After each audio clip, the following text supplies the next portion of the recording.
ஒரு நடந்த ஒரு உண்மை சம்பவத்தை நான் உங்களுக்கு சொல்ல போறேன். ஒரு அருமையான மகள் இருந்தா, சரிங்களா? எல்லாத்துக்கும் கதை கேட்கும் பிடிக்கும் இல்லையா? இது உண்மையா நடந்த ஒரு சாட்சி.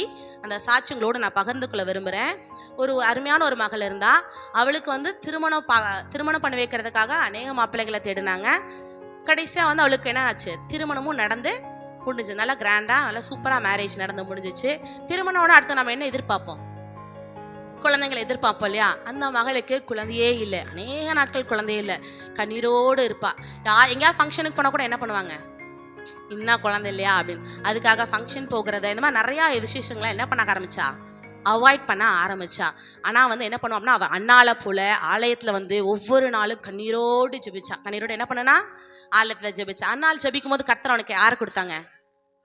சாமுவேலை கொடுத்தாரு. அதே போல ஆலயத்துல வந்து உட்காந்து டெய்லி வந்து ஜெபிப்பா. குழந்தை இல்லைங்கும் போது அவங்களை நிறைய பேர் என்ன பண்ணுவாங்க?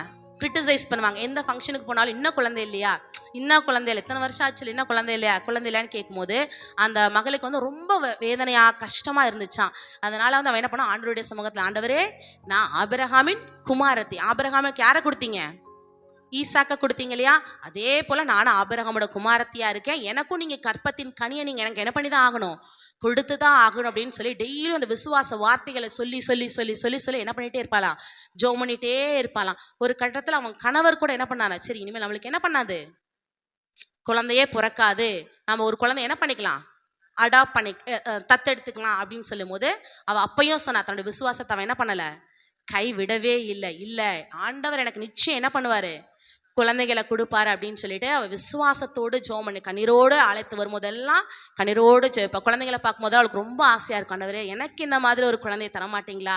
ஏன் கற்பத்தில் நான் ஒரு குழந்தையை நான் சுமக்க மாட்டேனா அப்படின்னு சொல்லி கண்ணீரோடு அவள் அழுது ஜெபம் பண்ணிட்டே இருந்தா. நாட்கள் வந்தது. கர்த்தர் அவளை நினைவு கூர்ந்தார்.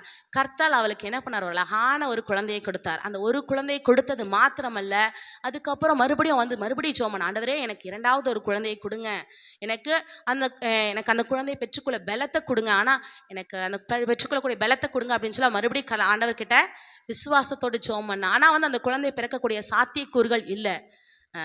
எல்லாத்துக்கும் தெரியும், பீரியட்ஸ் தள்ளி போனாதான் வந்து, ஆனால் வந்து அந்த மகளுக்கு வந்து பீரியட்ஸ் ஆயிடுச்சு. 1 month தள்ளி போச்சு, ஆனால் பீரியட் ஆயிடுச்சு. ஆனால் வந்து பேபி இல்லைன்னு சொல்லி அது அபார்ட் ஆயிருமோ அப்படின்னு சொல்லி ரொம்ப கண்ணீரோட ஜெபம் பண்ணனா. ஆனாலும் கர்த்தர் ஹாஸ்பிட்டல் போகும்போது, இல்லை, கர்த்தர் வந்து உங்கள் கற்பத்தை ஆசீர்வதிச்சிருக்காரு, உங்களுக்கு குழந்தை இருக்கு அப்படின்னு சொல்லி சொன்னார். அழகான 2 குழந்தைகளை பெற்றெடுத்து இன்றைக்கும் அவங்க ஜீவனோடு இருக்காங்க. அவங்க யாரும் இல்லை, வேற யாரும் இல்லை, அது நான் தான். கர்த்தர் என்னை உங்கள் மத்தியில் இன்றைக்கு சாட்சியோடு வைத்திருக்காரு அப்படின்னா அது கர்த்தருடைய மிகப்பெரிய கிருபை தான். நான் பெண் குழந்தை தான் வேணும்னு சொல்லி அவருடைய பாதத்தில் அழுது ஜெபம் பண்ணேன்.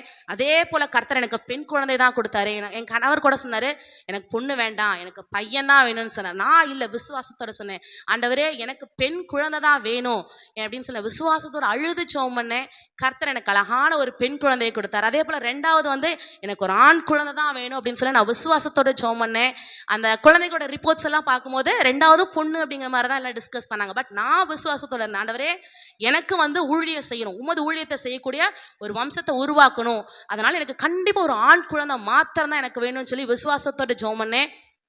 கர்த்தர் அதே போல எனக்கு 2வது ஒரு ஆண்மகனை கொடுத்து கர்த்தர் உங்கள் மத்தியில் என்னை ஒரு மிகப்பெரிய சாட்சியாக வைத்திருக்கிறார்.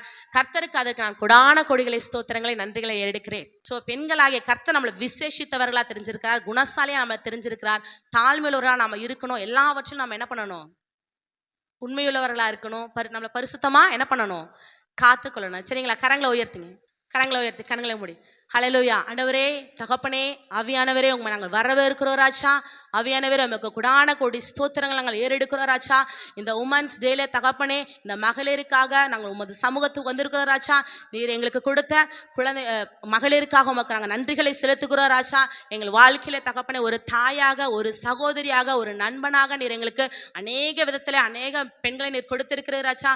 அந்த பெண்களுக்காக உமக்கு நாங்கள் நன்றி செலுத்துகிறோம் ராஜா. நன்றி செலுத்துகிறோம் ராஜா. நன்றியப்பா, நன்றியப்பா, நன்றியப்பா. தகப்பனே, பெண்களாகிய நாங்கள் பலவீன பாண்டமா இராதபடி தகப்பனே ஆவியானவரே, உமது சமூகத்துல நீர் எங்களை பயன்படுத்துங்க ராஜா. பயன்படுத்தக்கூடிய பாத்திரமாய் நீர் எங்களை வணைந்து கொள்ளுங்க ராஜா. என்னுடைய பலவீனங்களை நீர் எடுத்து போடுங்க ராஜா. ஒரு பலவீன பாண்டமாய் நாங்கள் அல்ல தகப்பனே. உமது கரத்தில் நாங்கள் பலமுள்ளவர்களாய் இருக்க கிருபை பாராட்டுங்க.